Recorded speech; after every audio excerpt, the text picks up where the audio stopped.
दुख और सुख जीवन के दो पहलू हैं। लेकिन दुनिया में ऐसे बहुत से लोग हैं जो बड़े से बड़े दुख को झेलकर कुछ बड़ा काम कर जाते हैं और संसार उन्हें याद रखता है। और बहुत से ऐसे लोग हैं जो छोटे छोटे दुखों से भी घबरा कर अपनी हिम्मत हार देते हैं। तो आज ये कहानी एक ऐसी कहानी है जो आपको ये बताएगी कि बड़ा सा बड़ा जो दुख आता है जिंदगी में वो कहीं एक बहुत बड़े मुकाम या बहुत बड़े सुख के लिए आपकी जिंदगी में आता है। ये कहानी जो है ये भगवान बुद्ध की एक भिक्षुणी शिष्या की है। उसका नाम था पटाचारा। त्रिपिटक ग्रंथ में उसकी कहानी आती है। पटाचारा कुंवारी थी। किसी लड़के से उसका मन लग जाता है। माँ बाप के ना चाहते हुए भी उसने उनके साथ शादी कर लेती है। अब वो श्रावस्ती नगर से बहुत दूर देश में अपने पति के साथ रहने लगती है। समय बीतता है, 2 बच्चों की माँ बन जाती है।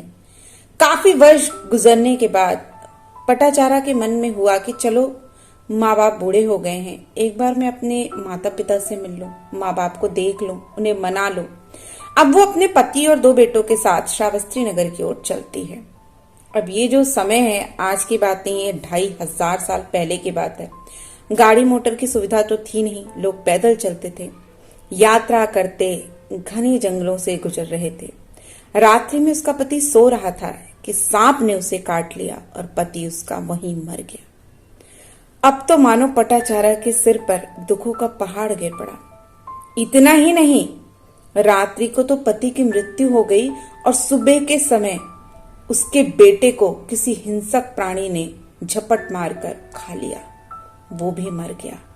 अब वो इकलौते बेटे को देखकर मुश्किल से ही संभल रही थी कि प्यास के मारे उसका दूसरा बेटा पानी खोजने निकला और झाड़ियों में उलझकर वो भी वहीं मर गया। अब अकेली नारी पटाचारा अपने आप को जैसे तैसे संभालती हुई, रास्ता काटती हुई, कंकड़ पत्थरों पे पैर जमाती हुई, दिल को थामती हुई, मन को समझाते हुए माँ बाप के दीदार के लिए भागी जा रही थी। किसी तरह श्रावस्ती नगर पहुंचती है तो खबर सुनती है कि 2 दिन पहले बड़े जोरों का तूफान आया था जिसमें उसका मकान गिर गया और बूढ़े माँ बाप उसके नीचे दबकर मर गए।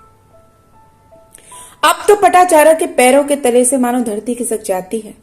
बड़ी दुखद घटना होती है। उसे लगता है ईश्वर न जाने उसके साथ क्या करना चाहते हैं। उससे सब कुछ छीन लिया, सिर्फ उसका जीवन ही उसके पास बचा था। वो सोचती है कि इन दुखों के पीछे अब ईश्वर मुझे क्या देना चाहते हैं। उसका जो मन था, जो मोह था संसार के प्रति, वो खत्म हो जाता है। अब उसके मन में बात आती है कि आखिर ऐसा मेरे साथ क्यों हुआ। जिस पति के लिए मैंने माँ बाप छोड़े, उस पति को सांप ने डस लिया, बेटों को संभाला, पाला पोसा, बड़ा किया, ये सोचा कि वो सुख देंगे, ये अरमान लिए, बेटे भी मर गए।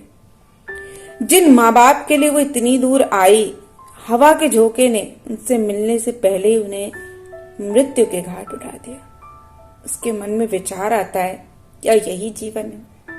क्या यही हमारे मानव जीवन की उपलब्धि है? अपनी अशांति के बीच, अपनी परेशानी के बीच वो बुद्ध के पास पहुंचती है। पटाचारा से बुद्ध ने कहा कि जो कुछ होता है जीव की उन्नति के विकास के लिए होता है। तेरे 2 पुत्र इस जन्म में तेरे पुत्र थे, परंतु न जाने कितनी बार और कितनों के पुत्र हुए और अभी न जाने वो कितनी कोख में होंगे। तुझे इसका क्या पता? तेरा पति इस जन्म में तेरा पति था, परंतु करोड़ों बार न जाने कितनों का पति बना होगा। पटाचारा, तू इस जन्म में इस माँ बाप की बेटी थी, लेकिन अगले जन्म में तेरे कौन माँ बाप हुए होंगे, न जाने कितने माँ बाप बदले होंगे। क्या तुझे पता है? शायद ये बात याद दिलाने के लिए ही परमात्मा ने तेरे साथ ये परेशानियां खड़े की हैं। ये संसार नश्वर है, ये समझाते हुए बुद्ध ने पटाचारा को उपदेश दिया और उसके बाद वो भिक्षुणी बन गई। उसने एक बार महिलाओं के बीच प्रवचन किया और उसके प्रवचन से प्रभावित होकर 500 महिलाएं साध्वी हो गईं। जीवन की इतनी भीषण दुखद अवस्था में उसको बुद्ध का मिलना और एक ऐसी भिक्षुणी बनना जिसके पीछे अनेकों भिक्षुणियां जुड़ गई। तो वास्तविक रूप में कहानी हमें बताती है कि जब हम समीक्षा करेंगे तो पता चलेगा कि हर दुख के पीछे एक नया सुख है और सुख के पीछे दुख छुपा है। हम इतने अनजान हैं कि दुख के भय से दुखी होते हैं और सुख में डूबते चले जाते हैं। अगर हम सुख और दुख की ठीक ढंग से समीक्षा करें तो पता चलेगा कि दोनों का ही काम हमें जगाने का है।